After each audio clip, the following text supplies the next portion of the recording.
अब युद्ध शुरू होने वाला था।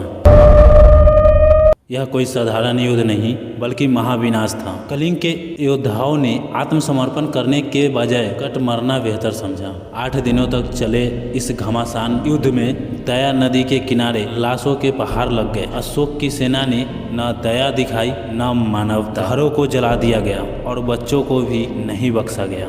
युद्ध के अंत में कलिंग पूरी तरह तबाह हो चुका था। करीब 1 लाख लोग मारे गए और 1.5 लाख लोग को बंदी बनाया गया। भूख और बीमारी से मरने वालों की संख्या तो गिनी ही नहीं गई। जब अशोक ने युद्ध जीतने की कोशिश की तो वहां जश्न मनाने के लिए कोई बचा ही नहीं था। सिर्फ गिद्धों की आवाजें और विधवाओं की विलाप सुनाई देती थी। उस दया नदी के किनारे लाशों का वह भंडार था, वह टीला बन चुका था। उस युद्ध को जिसने देखा उसकी रूह कांप चुकी और उस युद्ध के क्षेत्र में एक अकेला सम्राट अशोक खड़े थे। और पहली बार ऐसा हुआ कि युद्ध जीतने के बाद राजा खुश नहीं बल्कि खुद ही रोने लगा। विजेता अशोक जब अपनी जीत देखने निकले, उन्होंने देखा कि जिस मिट्टी को उन्होंने जीता था वह सिर्फ खून से गिली है।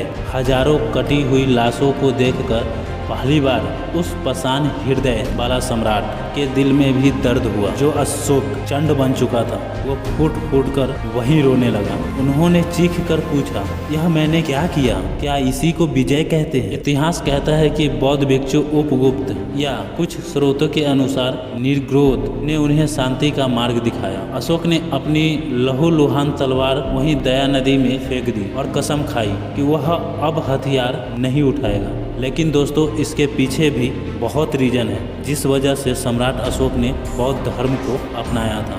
उन्होंने जब युद्ध करके अपने महल लौटते हैं तो खुश होने की बजाय बहुत दुखी होते हैं। खाना पीना सब त्याग देते हैं। उनके मन में एक अलग सी बेचैनी चल रही होती। उस समय उनकी प्रिय पत्नी कारुवाकी कहती है कि आप तलवार त्याग दीजिए और हिंसा को छोड़ अहिंसा अपना लीजिए, आपके मन को शांति मिलेगी। और उसी के कुछ समय बाद उनके भतीजा निग्रोध जो बौद्ध धर्म के अनुयायी था, उसने भी अशोक को यह प्रेरणा दी कि आप बौद्ध धर्म अपनाइए और उनके बताए मार्गों पर चलिए, आपके इस हृदय को शांति मिलेगी। तब क्या वहीं से शुरू हो गया सम्राट अशोक का पुनर्जन्म। एक वह जिंदगी थी जिसने दुनिया को यह दिखाया कि उसके आगे कोई खड़ा नहीं हो सकता। उसकी जब तलवार उठती थी तो पूरा विश्व थर-थर काँप उठता था। और एक ये जिंदगी है जहाँ शांति, कोई लड़ाई नहीं, कोई झगड़ा नहीं, सिर्फ शांति। सम्राट अशोक अपने महल छोड़ बौद्ध धर्म यानी बुद्ध के शरण में जाते हैं। वहाँ उन्हें मिलते हैं उपगुप्त नामक एक बौद्ध भिक्षु। वह बौद्ध भिक्षु उन्हें बौद्ध धर्म की शिक्षा देते हैं और उन्हें बौद्ध धर्म के बारे में बताते हैं। बौद्ध धर्म के बारे में सुनकर सम्राट अशोक बहुत प्रभावित होते हैं। अगर आप विस्तार से जानना चाहते हैं कि कलिंग युद्ध के बाद सम्राट अशोक ने बौद्ध धर्म अपनाया